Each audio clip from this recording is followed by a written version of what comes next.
Be a barbecue hero with delicious, ultra-low net-carb Hero Bread, buns, and tortillas. Soft and fluffy, high in fiber, and with 0 grams of sugar, up to 10 grams of protein, coming in at under 100 calories per serving. Oh, and did I mention they taste like their mouth-watering traditional versions? I mean, what's not to love? Use code AH10 for 10% off your first Hero Bread purchase at hero.co.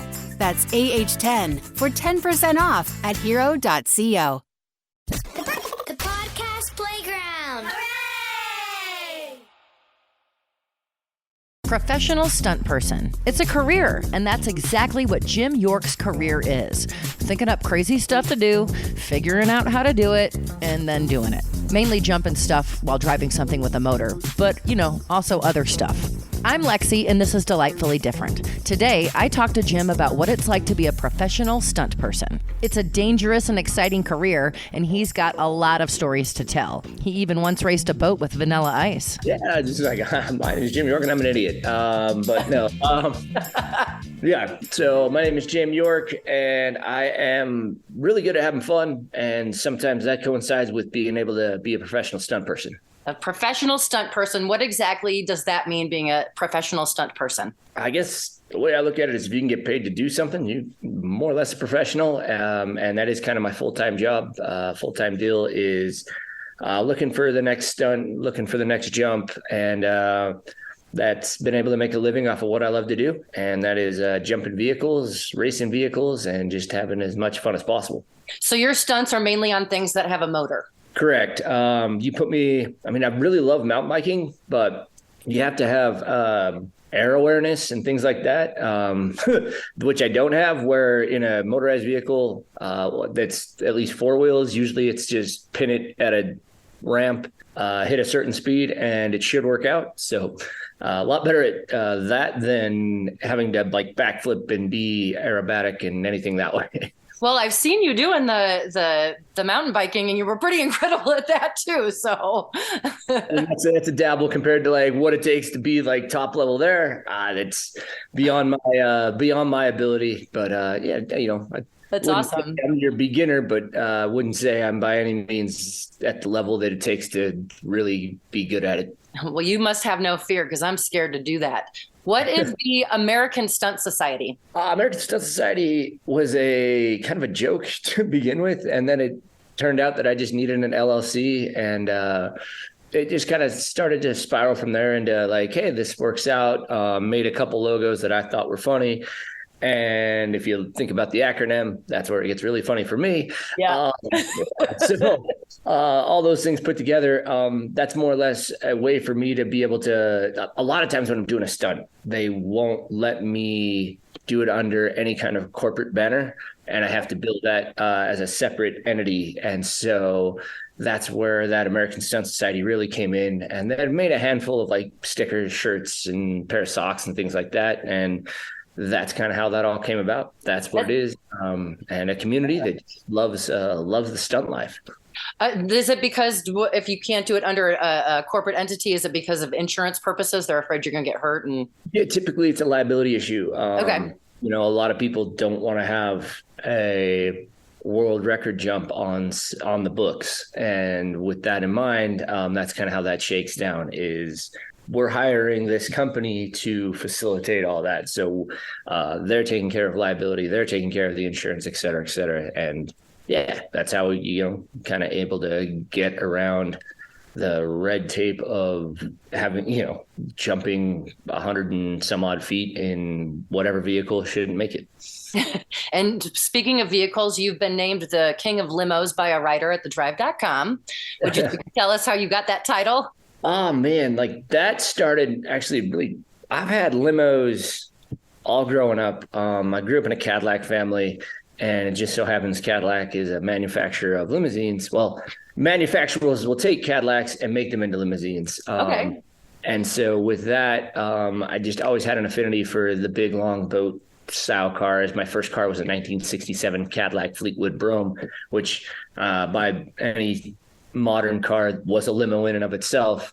But we did a world record jump 4 years ago, and we jumped a hearse and got the world record for that. And maybe 5 days later, I get a call from my buddy Travis Pastrana, who was filming his iteration for a video series called Gymkhana. And he kind of said, hey, it's probably not going to make it back, but I know you have like 12 of them. Do you want to drive one of your limos out and jump it in the video that we're doing? And I'm like, sure. But versus driving one of my convertible limos to Maryland, I said, I'm going to just find one out there. I can cut the top off. I'm really good with a Sawzall. We'll cut the top off and we'll jump it there. And yeah, that's kind of how that started, where I took a limo, we jumped it 110 feet, got a world record in that video. And it just garnered a lot of attention. This was a video that was 10 to 15 minutes of pure insanity with him driving around a Subaru in the streets of Annapolis and doing some amazing driving. And then I go in his backyard and hit a jump. We jump it, like I said, 110 feet.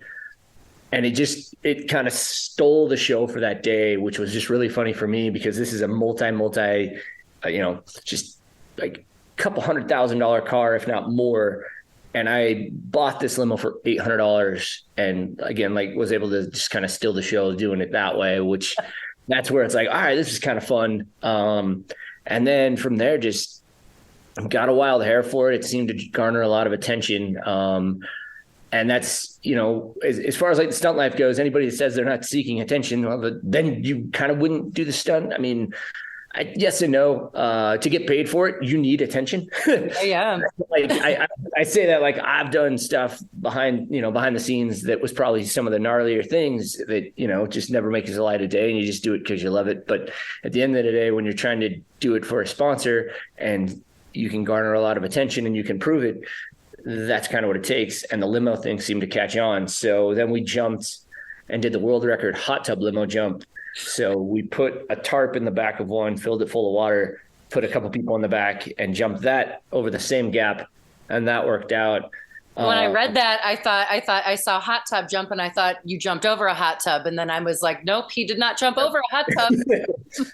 Yeah, no, that one had a lot of people nervous. If you figured a gallon of water is 8 pounds and we had to fill the entire back of a limo, which is, a few hundred gallons, we're adding a significant amount of weight to the back of that car.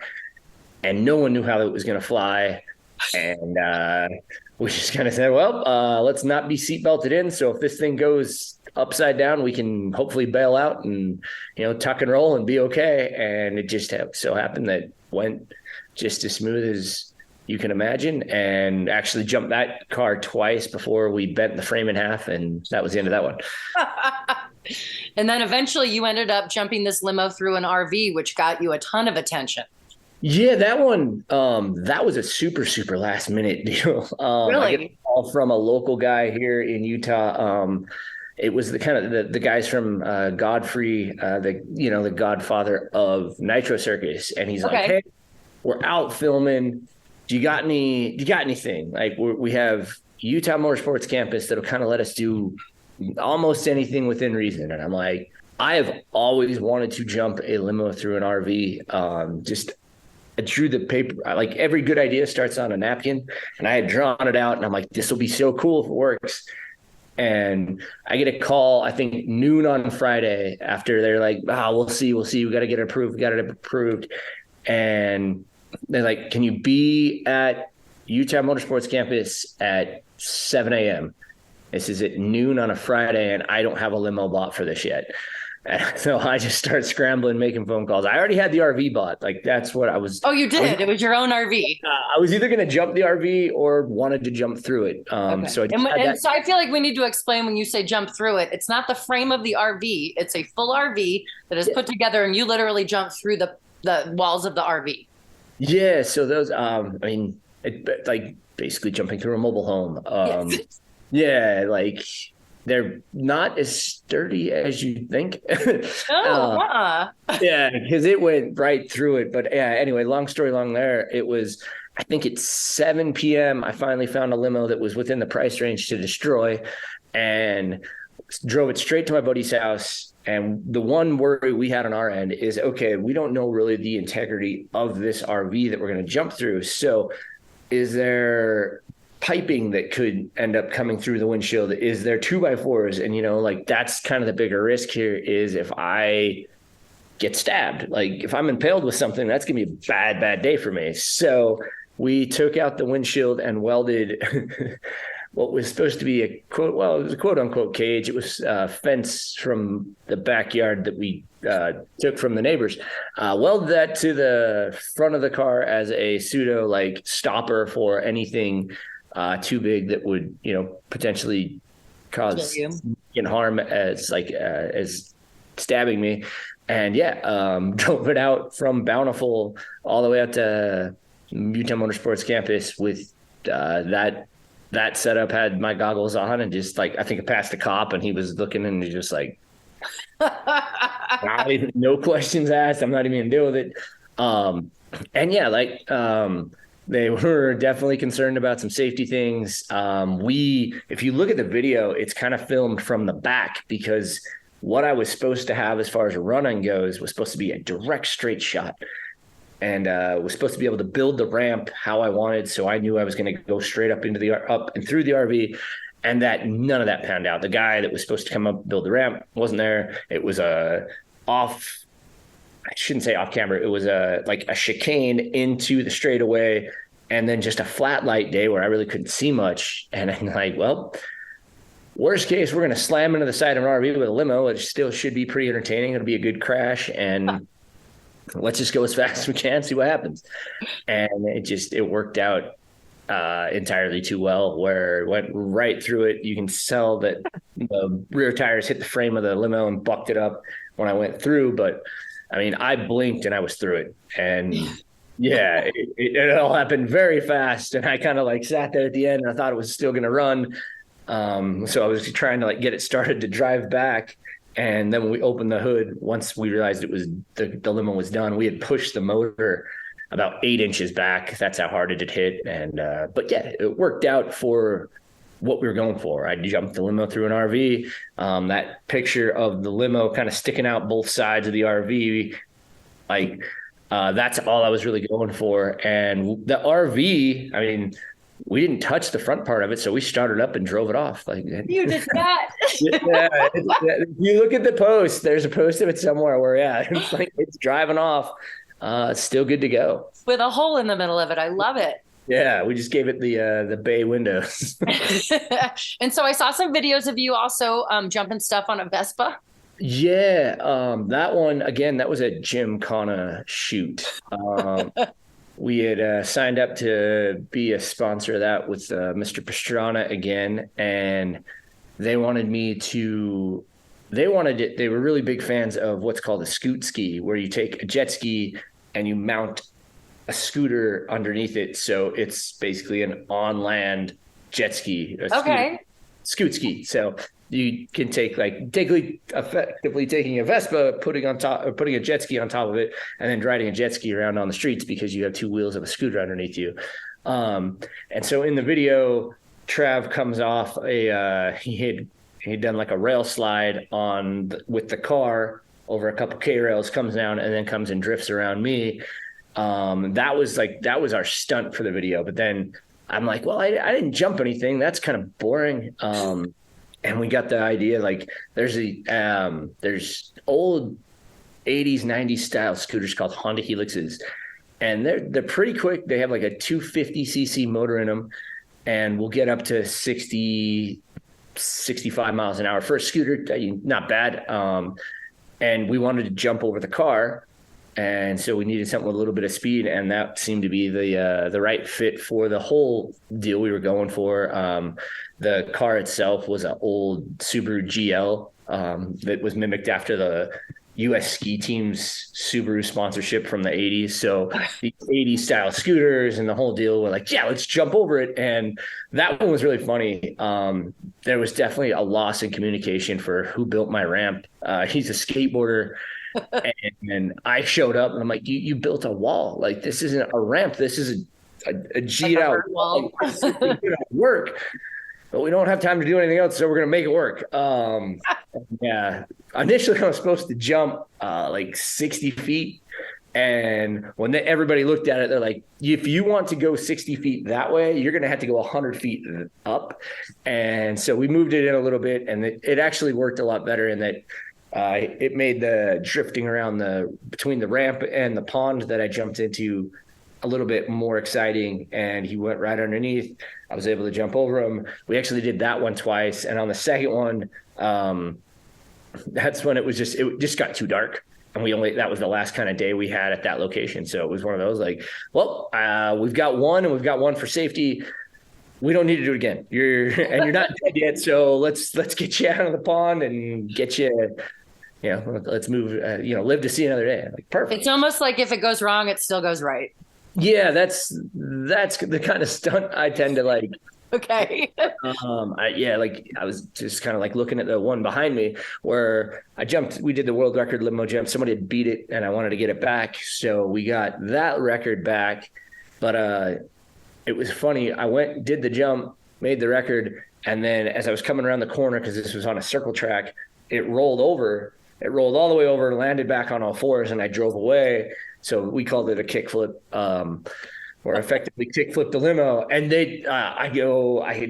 once we got, they do like a quick anytime the car rolls over, they do a medical evaluation. Yeah.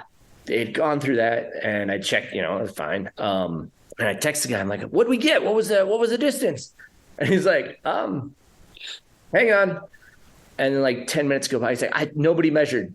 I'm like, why? He's like, you rolled over. You did the full rollover and landed. Everybody, that was way cooler than the jump. But I'm like, if you guys are happy, all right, sounds good. I love it. Yeah. Tell me about the Mint 400. What is it, and what was your participation in it? Mint 400, toughest off-road race in North America, allegedly, or arguably rather. It's starts in Prim, Nevada, right at that the border there where like Buffalo Bills is, and you start from there. And it's a classic desert race put on by the Martelli brothers.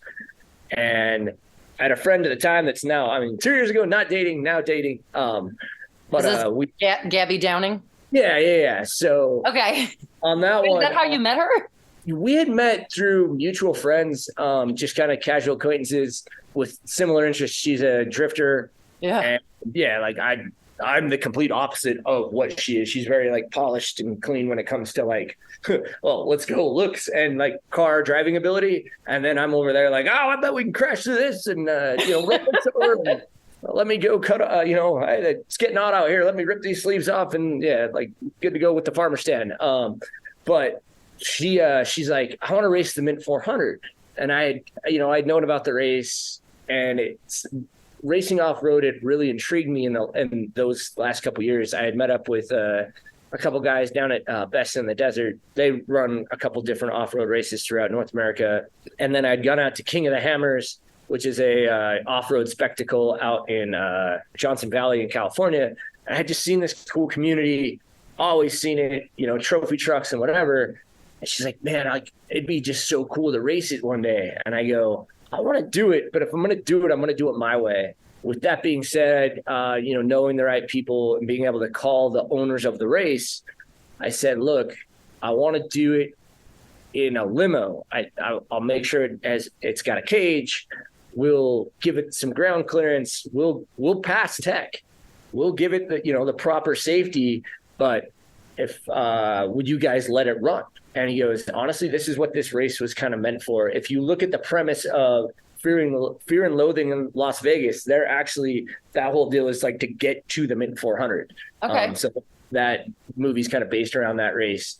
And he's like, there's not a more Vegas vehicle than a limo. Like if you look at where the mecca of those cars kind of are, so this is so fitting. Yes, let's get this. If you can build it in the month that we have, I'm in. And so we went to work. I had 0 sponsors at the time. I didn't have a limo at the time. And we just kind of started scrambling, and we're able to get it together. And for that first year we did it, through every problem you could imagine. We got 5 miles in and realized that we had about a 6-inch crack in our radiator, which that's a heavy car to be pulling around anyway, and already running at temperature. So we were overheating initially every about 5 miles, where we'd have to stop, wait a half hour, start it, go another 5 miles, stop, wait 10 minutes, and then trying to find water to fill it up just to be able to, it would leak out. And you're in the middle of the desert. So again, not an easy task. And as we continued doing that, the transmission, it overheated and we got stuck in third gear.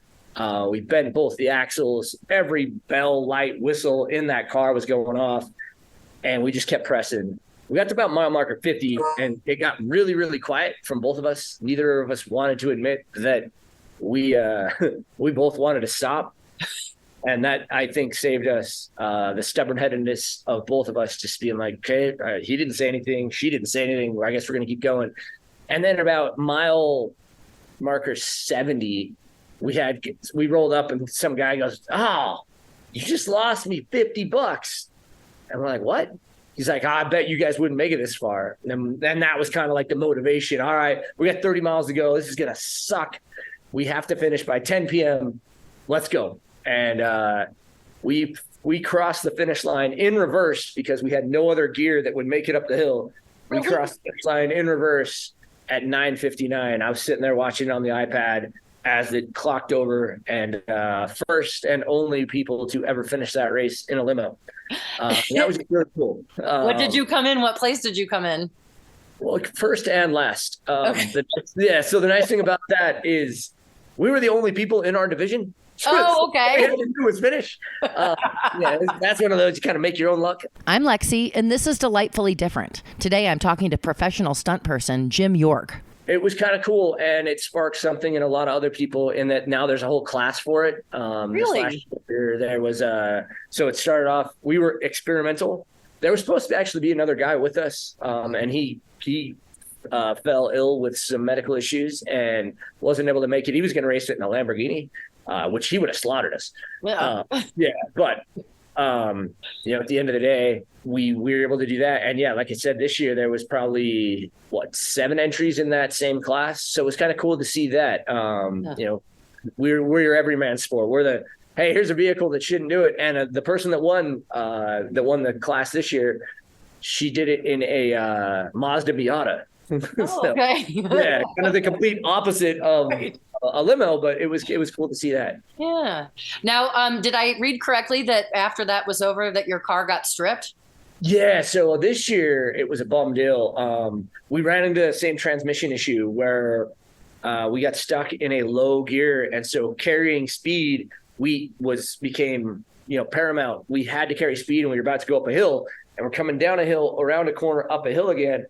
And if we lose speed, the transmission's not going to have the torque it needs because we've lost the low end gears. We're not going to make it up the hill. So I'm driving, come around the corner, but that corner's washed out and has a lot of whoops in it. So I'm like, I don't know what to do. I got to keep speed. So we bounced, went up, came down, and that's a lot of weight coming down. And we broke the axle clean in two. And that was the end of our race. Had to leave it there. And it was one of those, that's not an easy car to get out of the desert either. So we had to leave it overnight. And unfortunately, when we came back the next day, those that found things that weren't theirs to be theirs did. And they stripped that thing like a car on the LA freeway. It was basically, it wasn't even cinder blocks. It was just slammed to the ground. They took tires, seats, anything and everything you can imagine that would be off-road specific for that car was stripped off of it. From the pumper tank that breathes fresh air into your helmet to the radios. They went underneath and even took the transfer case. Everything was gone off that car. It's just kind of a bummer, really. Total bummer, right? But it ends. This whole thing ends with you falling in love with Gabby. We were already dating at that point. You were? Okay. Even after year one, that was when we were like, that's a lot. We went through kind of hell and high water to finish this race, and neither of us really got mad at each other. There was never well, if you would just shut up for a second, like there was none of that ever. It was just kind of one of those, like we both kind of stayed in as good spirits as you could imagine for everything that was going wrong. And it just kind of it just developed into something that was like, this is pretty good. We want to give this a go. So we had been dating at that point, but that's where it was really, really tough for me. I know that, stuff happens, things get stolen, but she broke down when we rolled up on that car, just in tears. And it was everything for me to just not start wanting to just, kind of fall to the knees. Like it's never a light undertaking to do that race. And a lot of time goes in from not only you, but you have a full pit crew. You've got all the guys that just worked their asses off to just even get to a point where that car is race ready, and then just have that just completely stripped, and the thousands of dollars from sponsors and or out of pocket just taken by somebody that isn't theirs, Right. is really, really disheartening. That being said, the off-road community rallied hard and was really, really cool. We've got a guy down in California that don't know him from Adam, and he's like, bring it to my shop. I've got a full custom shop. It's a custom shop out of Riverside called Devious Customs. He's like, you get the parts, I'll do the labor. And every sponsor under the sun came back and said, hey, whatever you need, just let us know. We've got your back. And so while, yes, we still have to rebuild and do all the work again that we might have not had to, there's criminals, and then there's a community. And that's what I really learned was criminals are going to exist anywhere and everywhere, but a community is pretty rare to find that's just that genuine, and the off-road community definitely is that. Oh, that's nice. That's good to hear. Yeah. You were quoted as saying that you have horrible ideas. Yeah. The hot tub limo being one of them. Like, Was bull riding one of them? that was a idea. A wonderful, horrible idea. That was just a bad idea I said yes to.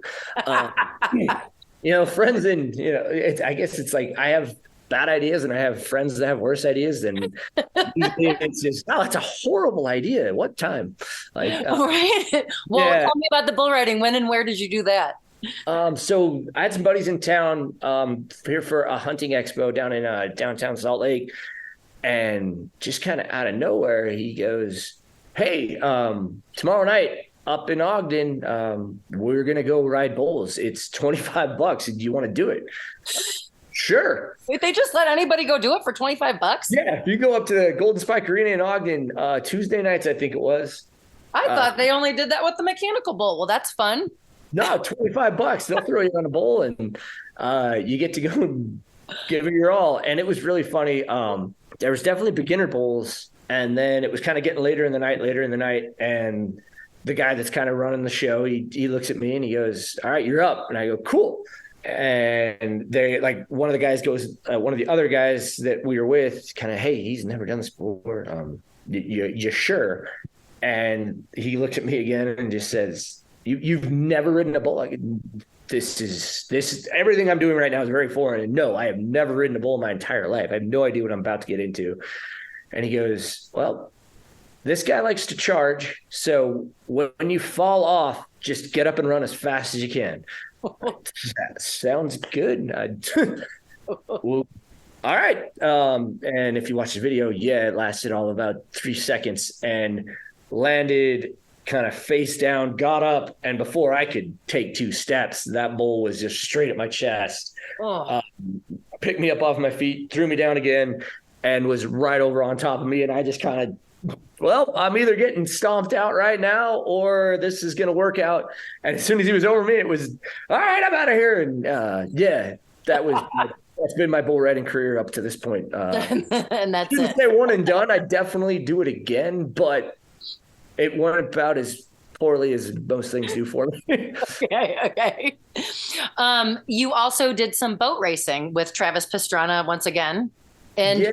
You were not really a boater, and you're kind of scared of water. Yeah, both those things for sure. So how did that happen? So back in 2020, the whole boating series kind of starts there. The world shuts down. There's no more live sports. There's no more much of anything. And Mr. Pastrana being who he is with the Nitro Circus and things like that, we kind of look at it and say, hey, look, we've got an opportunity to kind of put action sports back in a spotlight a little bit. We're able to do these different types of events with not big teams. They're all individual sports in a sense. And he had a longtime buddy of his by the name of Britt Lilly that's always been like, dude, you need to try boat racing. And this was that opportunity really, where you've got, sponsors looking for things that, to garner attention and to, get their name out there still.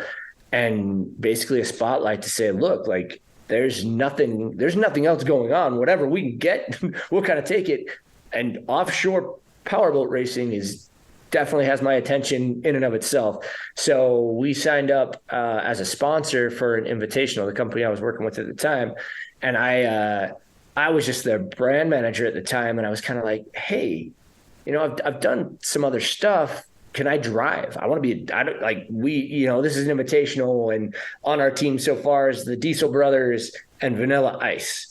And I'm going to be our fourth. And I was just like, I really think I just want to do it. It just seems something really dumb, but it seems really fun and I want to do it. And they bought off on it. And so did that. And when I went down there, I was definitely the fastest qualifier on our team. So I beat up Vanilla Ice and the Diesel Brothers, which they're used to big trucks. And, Vanilla Ice, he's used to not being up on stage and, doing that deal. So with that, a couple months go by and I just get kind of a random text like, hey, would you want to race a full season? Hey, I'm looking to maybe do this as like a full deal. And I literally wrote back. I'm like, I think you have the wrong gym. Thinking he's got contacts with like Jimmy Johnson, guys that race for a living. And he met, anybody else. And text back, York, right? And I'm like, yep, yes, I'm in. Like, let's go. And so, that's kind of how that story started. I had literally never driven a boat in my entire life. Not even like I'd never been out. Like I've been to Lake Powell, I've been on a boat and never driven one though. You would ask me to like park it on a trailer. Wouldn't know how to do that. Wouldn't know really. I mean, I assume you start it with a key, that kind of thing. But as green as you can get when it comes to boats in general, and then let alone racing them offshores, where you've got, waves and everything trying to just effectively kill you. He had never throttled. So how the boat works is all I do is steer, but there's so much going on with steering. If you think about like track racing, where you hit your marks, you've got braking points, you've got turning points, and you've got speed points. And as long as you can kind of stay consistent with those with those three things, and there's a lot more to it than that, but like we're dumbing it down to like the simplest you can get. Those are the points you got to hit. And as long as you can effectively keep up with those points and stay on your marks, you're going to do pretty well. Boat racing is not that.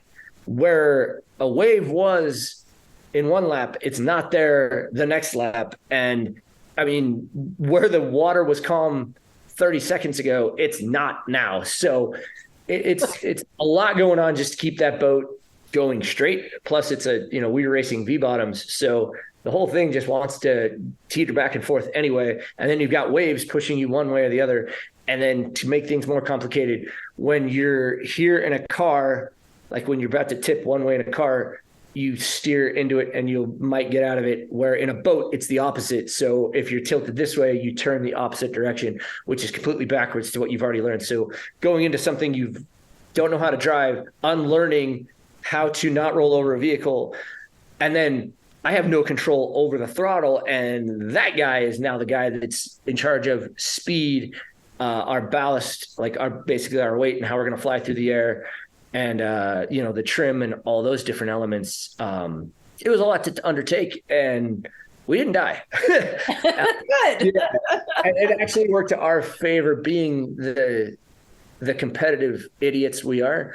So last race of the season is the national championships, and it's really bad weather. Even in testing, we go up, we kind of trip. So what that means, you come up off a wave and there's another wave.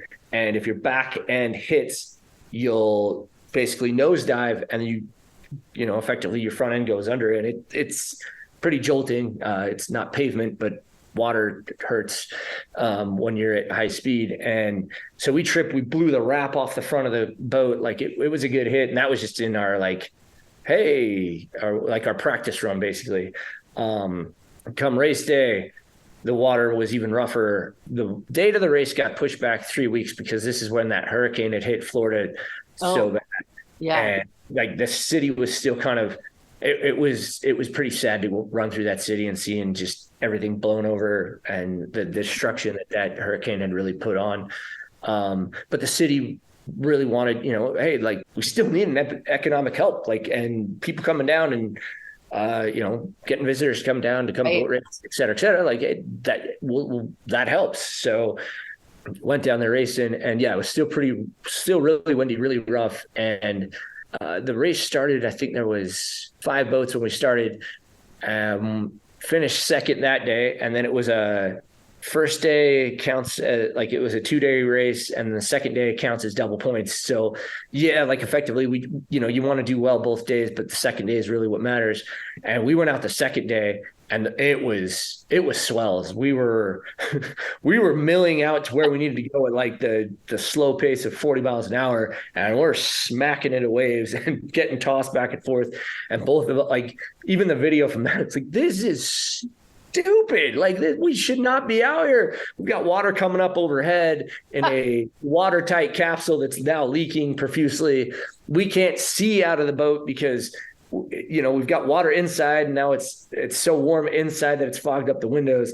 But they're about to drop the green flag, and we're in position where they do like a rolling start. We've got the pace boat about to drop the green flag, and they come over the race intercom and said, stop, like, cancel, race is canceled.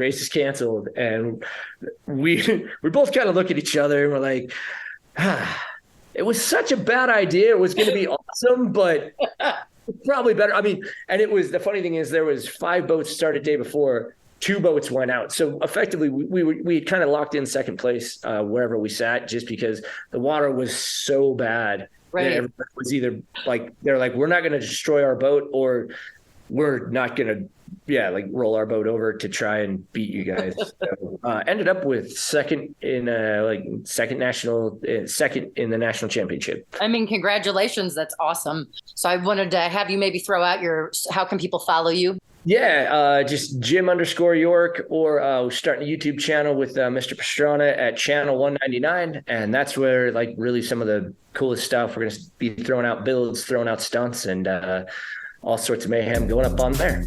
I'm going to put all of that as a link when I post this. And I appreciate you so much. Thank you for talking to me today.